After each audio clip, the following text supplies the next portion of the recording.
Yes, very good morning, friends. Welcome to Sundar Innovations. Dear friends, మనం ఈరోజు Sundar carbon anti dot plus టెక్నాలజీని Honda hero glamour వెహికల్కి మనం already ఒకసారి చేసాము. ఇది రెండోసారి మాస్టర్, ఇది మూడోసారి కదా. మూడోసారి చేస్తున్నాము. ఒకసారి వారి అనుభవాల్లో కూడా మనం టెక్నాలజీ గురించి వినే ప్రయత్నం చేద్దాం. సో ఈ యొక్క టెక్నాలజీ ఆవశ్యకత ఏంటి అనేది మనం అనేక వీడియోస్లో చెప్తానే ఉన్నాం. ఇప్పుడు వారి అనుభవంలో కూడా ఒకసారి మనం తెలుసుకునే ప్రయత్నం చేద్దాం. సార్ చెప్పండి, ఇది ఎట్లా పరిచయం అయింది మా టెక్నాలజీ మీకు? నమస్తే సార్. ఇది ఒక 4-5 సంవత్సరాల క్రితం కొత్తపట్నంలో ఒక అతను వచ్చి మామూలుగా అడ్వర్టైజ్మెంట్ ఇస్తున్నారు. అందరూ భయపడ్డారు, చేస్తే ఏమవుద్ది అని. నేను ధైర్యంగా చేశాను. అది చేసిన దగ్గర నుంచి బండి చాలా స్మూత్గా, చాలా బండి జర్కులు లేకుండా, మైలేజ్ కానీ బాగుంది. అప్పటి నుంచి నేను రొటీన్గా ప్రతి సంవత్సరం చేస్తూ ఉన్నాను. చేసిన తర్వాత బండిలో ఉన్న ఇంజిన్ స్మూత్నెస్ కానీ, మైలేజ్ కానీ చాలా బాగుంది. బండి కూడా త్వరగా బర్గు రాకుండా కూడా చాలా కాపాడింది. కాబట్టి ఇటువంటి వాటిని మనం ఎంకరేజ్ చేయాలి. మన చుట్టూ ఉండే వాటిలో రెస్పాన్సిబిలిటీ ఎందుకంటే ఎక్కడెక్కడో మనం అన్నీ కూడా చెప్తా ఉంటాం. మన కళ్ళ ముందు ఉండే టెక్నాలజీ ప్రతి ఒక్కరు వాడుకోమని నా కోరిక. సో మీరు వెహికల్లో ఏమేమి గమనించారు? మనం లాస్ట్ ఇయర్ చేసాం కదా, యాంటీ డాట్ ప్లస్ చేసాం. సుమారు ఎంత తిరిగారు సార్ ఇప్పటికి? దాదాపు 20,000 కిలోమీటర్ పైన. 20,000. మన యాక్యురేటీ 15,000. కానీ ఒకసారి బండి స్టార్ట్ చేయండి, స్మోక్లో ఇప్పటికి కూడా మీకు ఆ యాంటీ డాట్ వాల్యూస్ తెలుస్తూనే ఉంటాయి. గమనించారా మీరు? సో మిత్రులారా, మనం ఈరోజు కూడా చూడవచ్చు వెహికల్లో స్మోక్ అనేది పెట్రోల్ స్మెల్ అయితే లేనే లేదు. సో పెట్రోల్ స్మెల్ అయితే లేదు. చిన్న చిన్న వేరియంట్స్ వెహికల్లో మనకి కనిపిస్తూ ఉన్నాయి.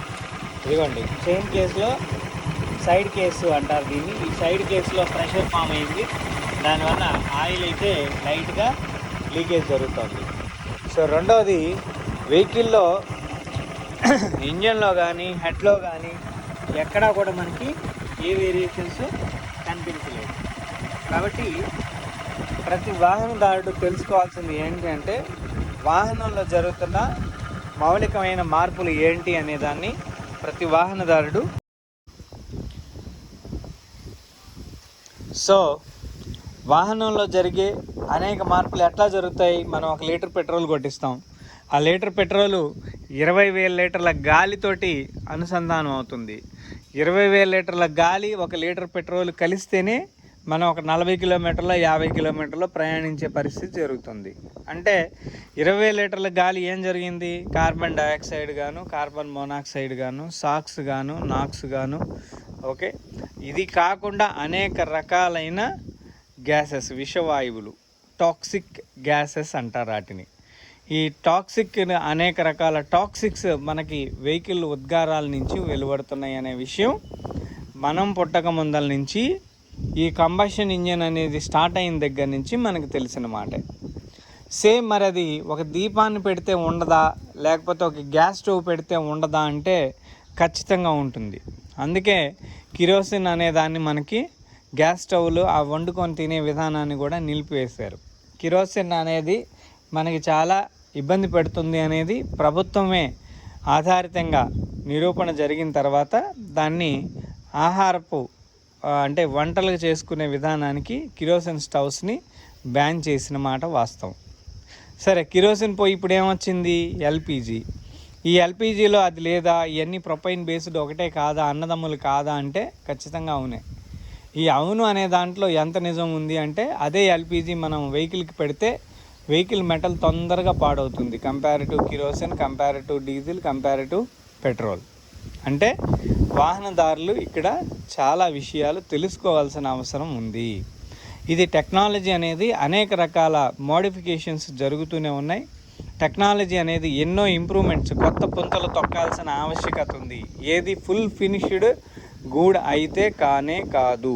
ఫుల్ ఫినిష్డ్ గూడ్ అంటే పూర్తిగా నిర్మాణం అయినది, ఎక్కడ మాలిన్యం లేకుండా ఉన్నది, ఎక్కడ ఎటువంటి లోపాలు జరగకుండా ఉండేదాన్ని ఫుల్ ఫినిష్డ్ గూడ్ అంటాం. ఎస్పెషల్లీ మనం వాడుతున్న మొబైల్ కూడా ప్రతి 6 గంటలకో 10 గంటలకో ఒక ఛార్జింగ్ పెడితేనే అది టాపప్ అవుతుంది. అంటే తనకు తాను ఎనర్జీ బూస్ట్ చేసుకోగలుగుతుంది. అంటే ఆ ఎనర్జీ డ్రాపింగ్ అనేది దాంట్లో ఉంది. ఒకసారి ఎనర్జీ డ్రాప్ అవుతా ఉంది అంటే లోపల ఎన్నో సెన్సార్స్, ఎన్నో సిస్టమ్స్ కూడా ఆ ఎనర్జీ మీదే కేంద్రీకృతం అయి ఉంటాయి. కాబట్టి మొబైల్ ఫోన్స్ ఎక్కువ సార్లు నెంబర్ ఆఫ్ ఆపరేటింగ్ అవర్ అంటారు దాన్ని. ఫస్ట్ మనకి మొదటి టెక్నాలజీ వచ్చినప్పుడు కేవలం 300 గంటలు మాత్రమే 1G వచ్చినప్పుడు మొబైల్ లైఫ్ టైం. ఇప్పుడు 3G, 4G, 5Gలోకి వచ్చాము. అప్ టు 3G నుంచి 1000 గంటలు, 1200 గంటలు ఒక మొబైల్ ఫోన్ మనం వాడచ్చు. సో మిత్రులారా, ఒకసారి ఆలోచించండి. 1200 గంటలు అంటే రోజుకి 24 గంటలు, సుమారు 60 రోజులు. 60 రోజుల్లో ఆల్మోస్ట్ ఆల్ దాని వాల్యూ కొలాప్స్ అయిపోయింది. సో ఈ 60 రోజుల తర్వాత పరిస్థితి ఏంటి తెలీదు. సో దాన్ని ఏమంటారు? రేడియో ఆధారిత ధార్మికత అంటారు. రేడియేషన్స్ మొబైల్ ఫోన్స్లో పెరుగుతూనే ఉంటాయి. సో దాని స్థాయిలు ఎక్కువగా ఉన్నాయని వాళ్ళే డైరెక్ట్గా కూడా చెప్తారు మనకి. అంటే కొన్ని కోడ్స్ ఉన్నాయి, ఆ కోడ్స్ని మనం మెన్షన్ చేస్తే ఏ ఫోన్ ఎంత రేడియేషన్ ఇస్తుందో కూడా తెలుస్తుంది. ఇలా ప్రతి టెక్నాలజీలో కూడా ఎన్నో లోపాలు ఉన్నాయి. ఈ లోపాలను సవరించాల్సిన అంశం అనేది ఒకటి ఉంది. తాత్కాలికంగా మనకు అవసరాలు ఉన్నాయి కాబట్టి వాహనాన్ని వాడాలి, మొబైల్ని వాడాలి. అనేక టెక్నాలజీస్ని కూడా మనం తాత్కాలిక పరిధిలోనే వాడుతున్నాం. సో దాని మీద ఇంకా రీసెర్చ్, రెఫరెండం అనేది ఇంకా పెరగాల్సిన ఆవశ్యకత సమాజానికి ఉన్నది.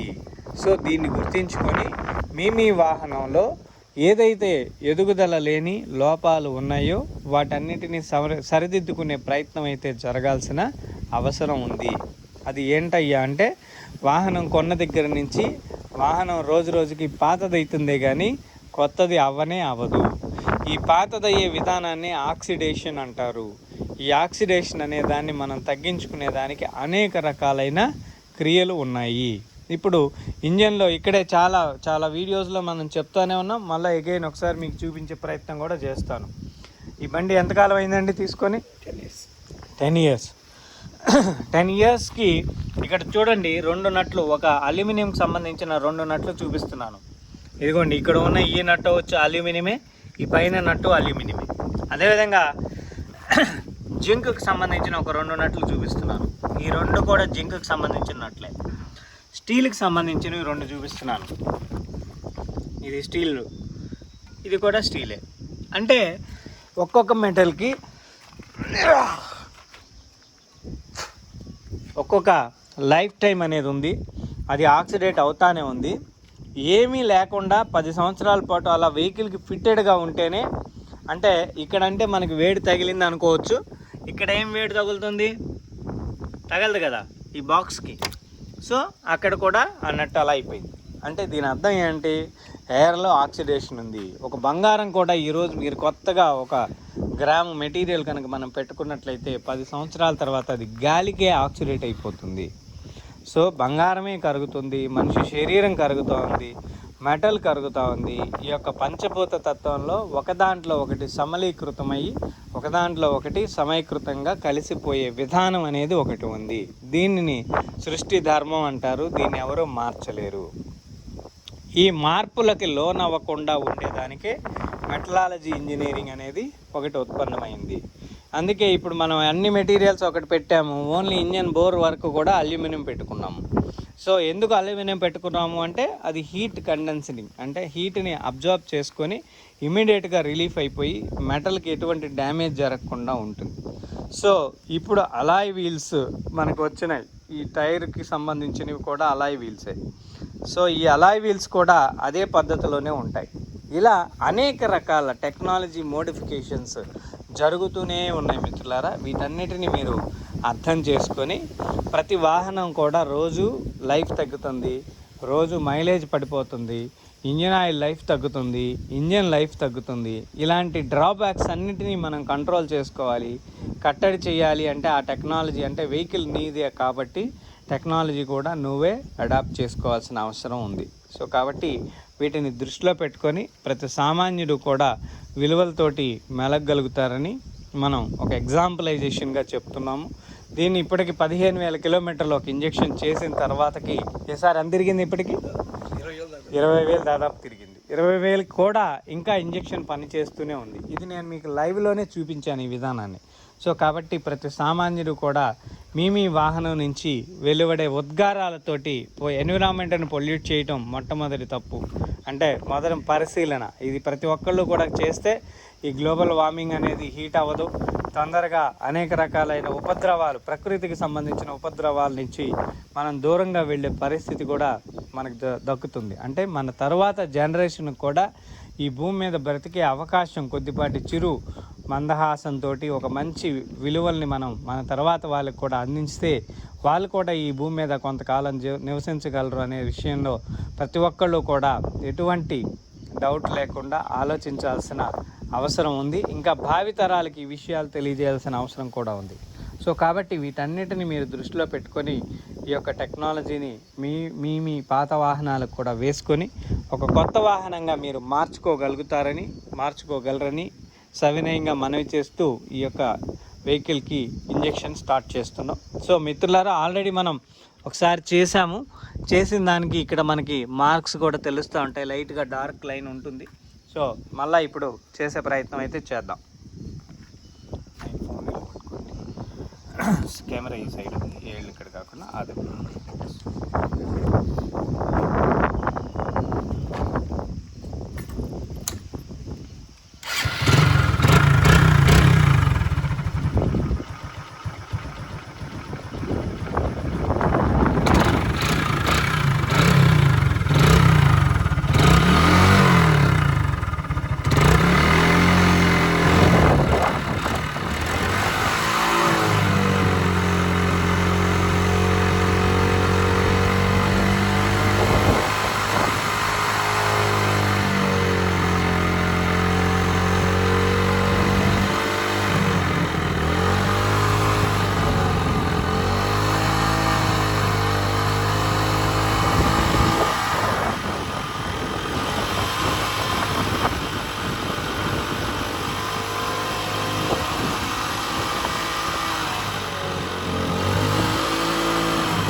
సో మిత్రులారా, మనం ఇప్పుడే ఇంజెక్షన్ కంప్లీట్ చేసుకోవడం జరిగింది. వితిన్ మినిట్స్లోనే ఇది యాక్టివేట్ అవుతుంది. అండ్ అదేవిధంగా ఇంజన్లో నాయిస్ మనకు రెడ్యూస్ అవుతుంది, పికప్ పెరుగుతుంది, ఇంజన్ స్మూత్నెస్ పెరుగుతుంది, ఇంజన్ ఆయిల్ స్మూత్నెస్ కూడా పెరుగుతుంది. అదేవిధంగా ఎగ్జిస్టింగ్ వెహికల్లో అంటే మనం ఆల్రెడీ దీనికి ఒకసారికి 2 సార్లు చేసున్నాం. సో కాబట్టి కార్బన్ పర్సంటేజ్ అనేది చాలా తక్కువ నమోదైంది. మనకి ఎక్కడా కూడా కార్బన్ పార్టికల్ మన గాలికి, ఒకవేళ గాలికి వెళ్ళిపోయిందని చూద్దామనుకున్నా కానీ మనకి దొరకని పరిస్థితే ఉంది. చాలా తక్కువ మోతాదులో వస్తుంది. ప్లస్ ఈ నానో టెక్నాలజీ యాడ్ అయిన తర్వాత కార్బన్ పార్టికల్ అంతా కూడా మైక్రో లెవెల్లో న్యూట్రలైజ్ అయిపోతుంది. సో దాన్ని మనం చాలా క్లియర్గా అబ్జర్వ్ చేయొచ్చు.